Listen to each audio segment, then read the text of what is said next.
Hi friends, welcome back to the Scapegoat Club. My name's Jess, and in this video I want to talk about 5 reasons that I think that estranged adult children might have for not reconciling with their parents. So stay tuned, get comfy, and we'll talk it through.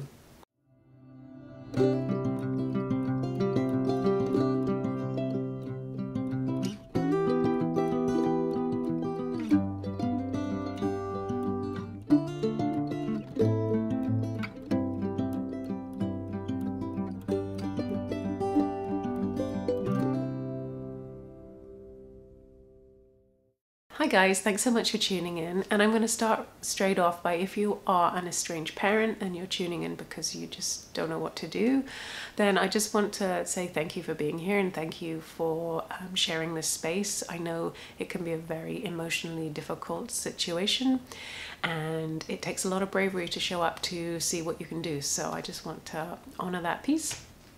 And if you're on the other side of the coin, if you are estranged or thinking of estranging, then this might give you some ideas as to really why it is that you feel that you're in that situation, and might help, might not, might just give you a bit more perspective. So as with all of my videos, I'm not here to promote estrangement.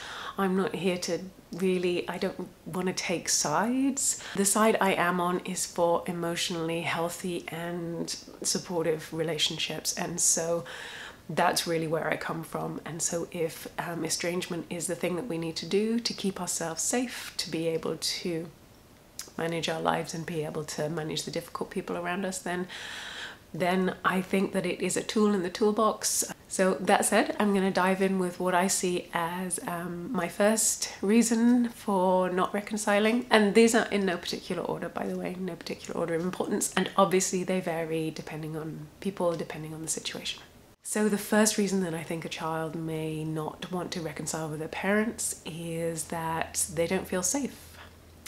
And this really comes back to one of the main reasons that we estrange in the first place.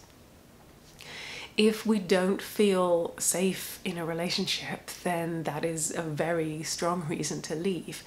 And I'm not talking necessarily physical safety, I'm talking emotional and mental safety.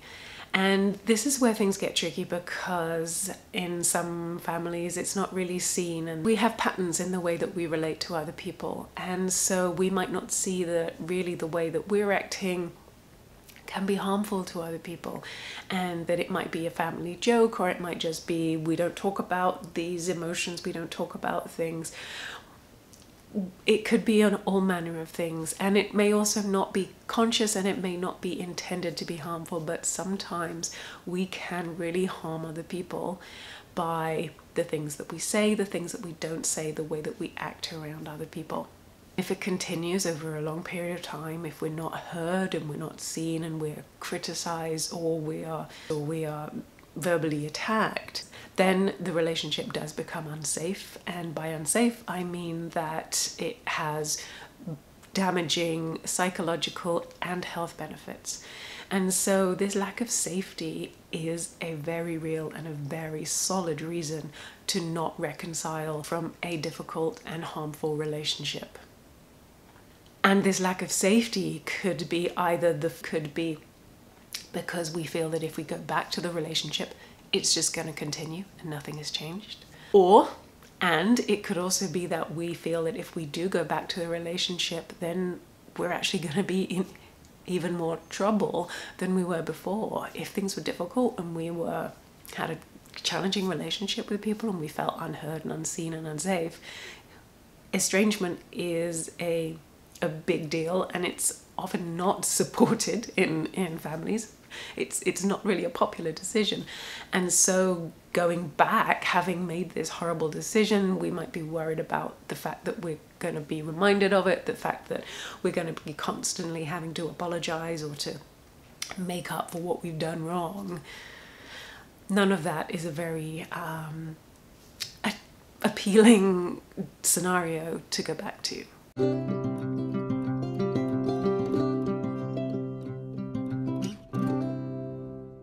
So the second reason I kind of alluded to in the first reason there is that a child might not want to reconcile because they don't see that anything has changed from the relationship perspective.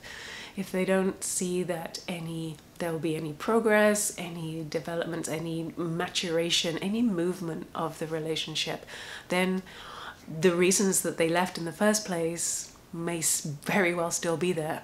And if they're still there and they're still valid, then why would that decision to leave the relationship change? Just doesn't really make any sense. So really my message in this is, if you are looking to reconcile, then I think really one of the main conversations to be had is that on what was wrong and how can the two sides come together to move forwards and to change things. And if you are the person doing the estranging, it might be interesting just to think about what those things might be, if what those changes might be that you would want to see to be able to reconcile. You might think that it's just going to be a step too far and it's never going to happen, and that's absolutely fine. There's no musts or shoulds in this. It's very much driven by how we feel. But for some people it might be useful to say, well, if I could see this kind of change, if I could feel heard, if I felt safe to share my opinion, if I could be accepted for my lifestyle choices, my partner, my job, those things might actually really help to pinpoint what the nuts and bolts of the problems are, and that just might be useful information to have.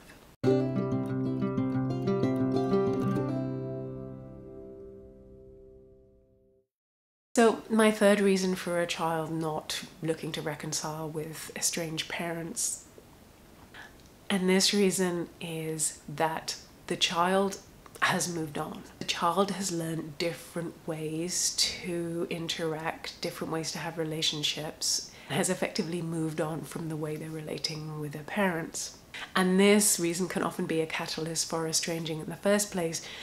It's when we see things that we hadn't seen before, when we can start to recognize that the patterns that we've grown up with, or the patterns that have been happening for such a long period of time that we thought were normal and we thought were just kind of the way things were done, actually isn't. But that's not the case. It's not always done that way. It's not necessarily healthy. And so we meet other people in the world, we find more helpful and more supportive relationships and ways of interacting with other people.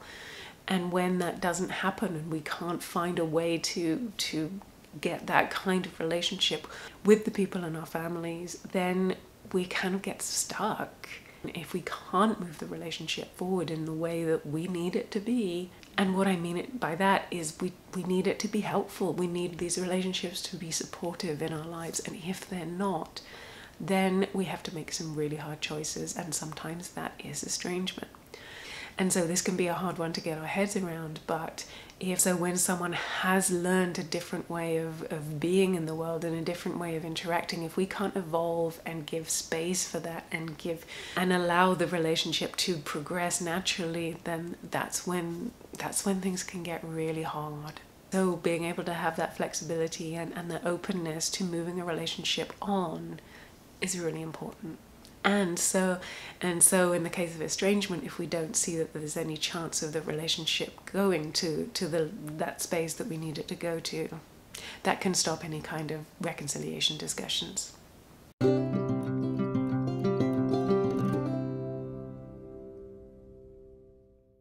So the fourth reason I'm going to put in was I had questions as whether I should put it in, because it's not because I don't think it's not true, but it's a very big subject.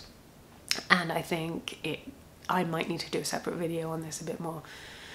But the reason that a child may not want to reconcile with a parent is that they haven't forgiven that parent.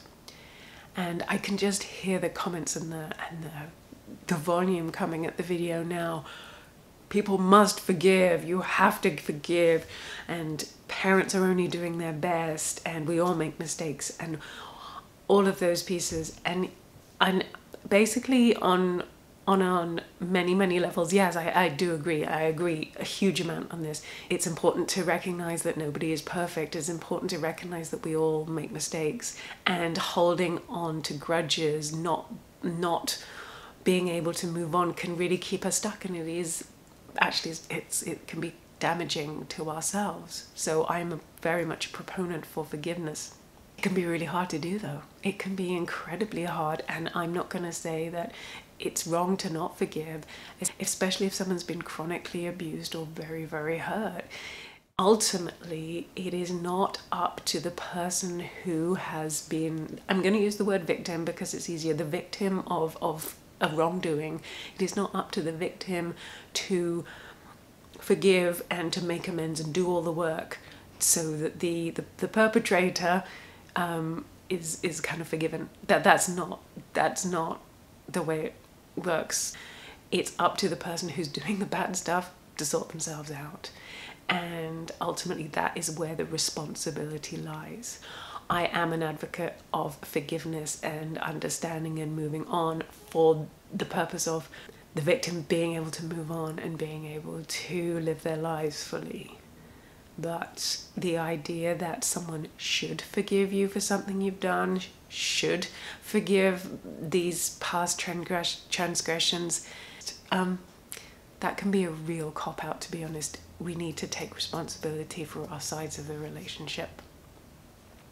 And if your child is seeing that there were a lot of things done wrong, and I have a lot of comments actually from parents saying, I did all these things, but I didn't know better, and now I'm sorry, and why the hell won't my child speak to me now? It's like, okay, I'm ready now, come back. Like, no. And there is a good reason to point out for that. The fact is that because it is not an even playing field when you're talking parent-child, the parent had such and has such a prominent position in a child's life. They have power, they have control, and so if you screw up and if you hurt that person that you had that duty of care towards, then it's not a case of, oh well, I didn't really mean it and now they need to do all this stuff to make me feel better. No. Children are special and vulnerable creatures, and if we do hurt them when they're little, the scars last longer. And so to expect a child to heal, to do all the work, and then maybe to come back to you when nothing's really changed, that's such a tall ask. And if a child has already estranged from you, the likelihood, I think, is that they've figured out that there's another way, and really that not forgiveness thing isn't gonna fly.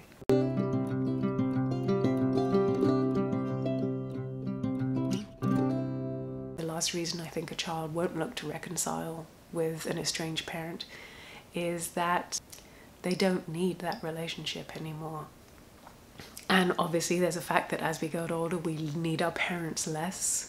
And also, if we have grown up with parents who weren't there to support us and who weren't able to give that loving, supportive family structure, we're more likely to be even more independent than regular kids. So at some point, when we can cut through any kind of dependency there, we realize that this relationship isn't a we must do, it isn't a we have to. And if we don't need it and it's not doing anything for us, or it's still harming us, then really, why would we stop the estrangement? I can hear right now that there might be some comments who don't like this video, don't like this opinion, and I do try and talk in the comments to different opinions. That said, if the comments are nasty, not factual, not really addressing my points, or become too political or religious or whatever it may be, I will delete them. But I do appreciate your thoughts, and I, as always, hope that this video is helpful. That's my goal. I'm not trying to make things worse. I'm actually trying to give different perspectives. And as I said, this may not be helpful in your situation, and if not, then I wish you well. But it might. But my hope is that it might just give you a different perspective and maybe give some ideas, because ultimately all of these things, none of these things I've talked about are insurmountable. They're all very, very much fixable, and it just needs a bit of openness to communicate, maybe a little bit of humbleness around looking at different perspectives to help everybody in the family going forwards. Friends, please take care. Estrangement can be really hard, and please take care of yourselves. Thank you so much for spending some time with me today, and I will talk to you again soon. Take care. Bye for now.